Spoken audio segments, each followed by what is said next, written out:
देखिए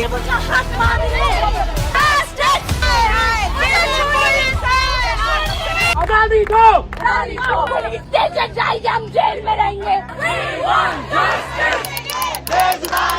अगर मेरे बच्चों को उठा लिया इन लोगों ने ऐसे तो मैं मर जाऊंगी। किसी चीज की जान बचाने के लिए क्या ये मिलेगा?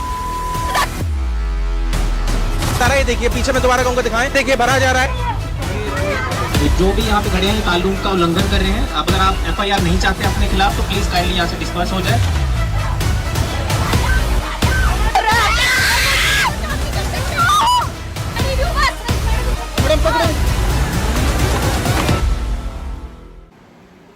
Alright guys, welcome. आजकल डॉग बाइट के केसेस डे बाय डे बढ़ते ही जा रहे हैं।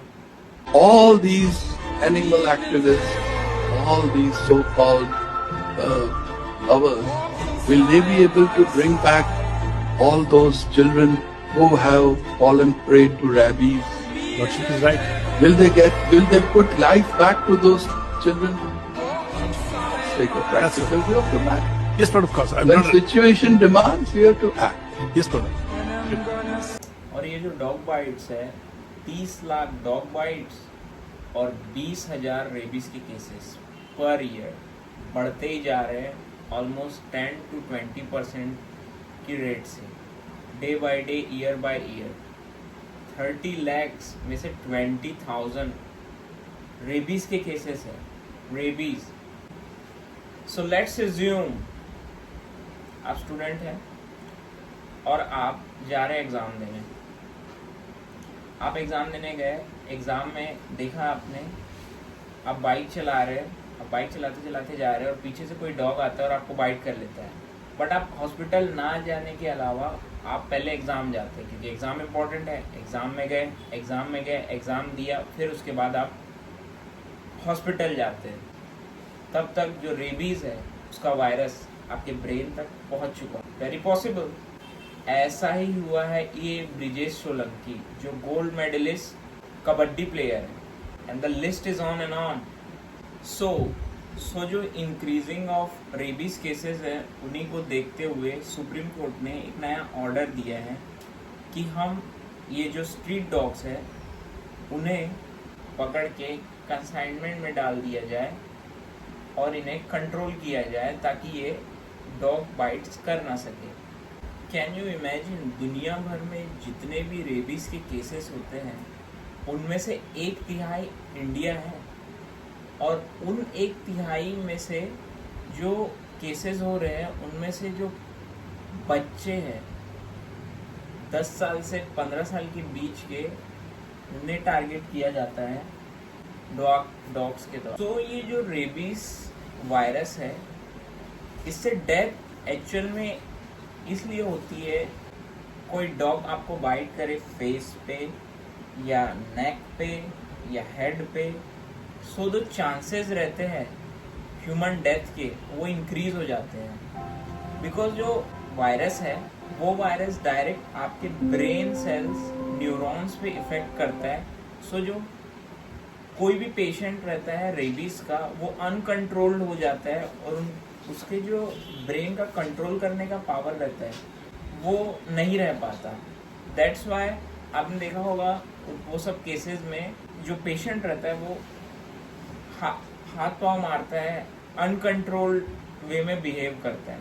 सो ये जो केसेस बढ़ रहे हैं वो बहुत डेंजरस है। तो मेडिकल स्टैंड पॉइंट है, अगर हम इन डॉग्स को शेल्टर होम्स में डालेंगे, यस, जो रेबीज़ के केसेस है वो भी डिक्रीज होंगे, और जो रेबीज़ ट्रांसमिशन है लोगों में और ह्यूमन लाइफ जिससे इफ़ेक्ट हो रहा है, हम ह्यूमन लाइफ को बचा पाएंगे।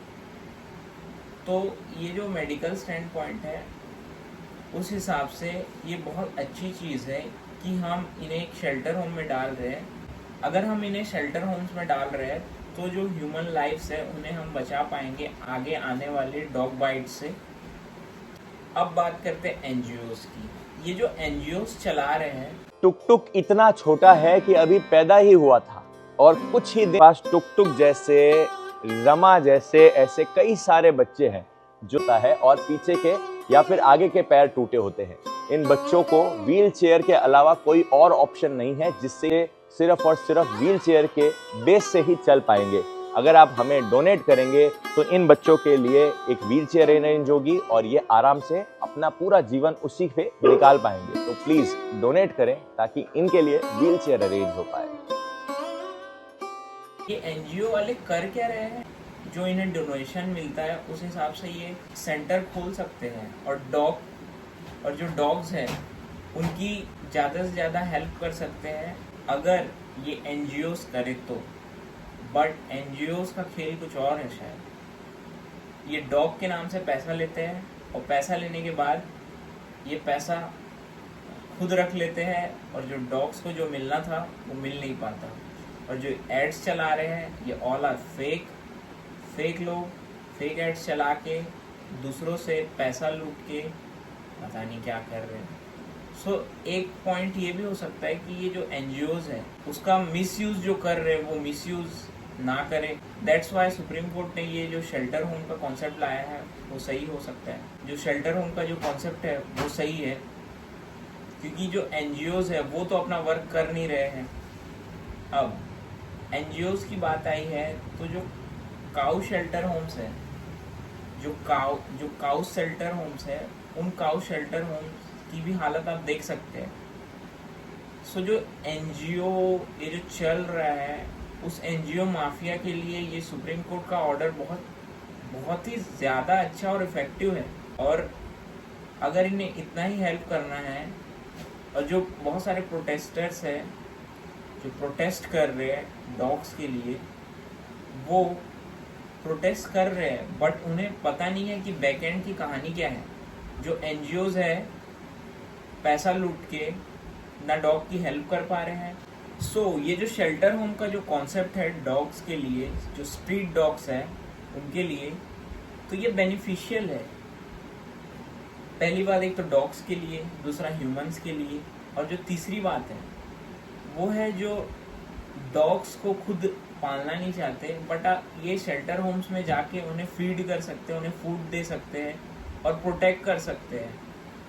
तो इससे ह्यूमन लाइफ भी डेंजर में नहीं रहेगी और ना डॉग्स डेंजर में रहेंगे। सो ये जो सुप्रीम कोर्ट का जो ऑर्डर है ये मुझे लगता है कि मेरा स्टैंड पॉइंट ये है कि ये सही चीज़। I am sorry dog lovers but जो रियलिटी है बहुत ही ब्रूटल है।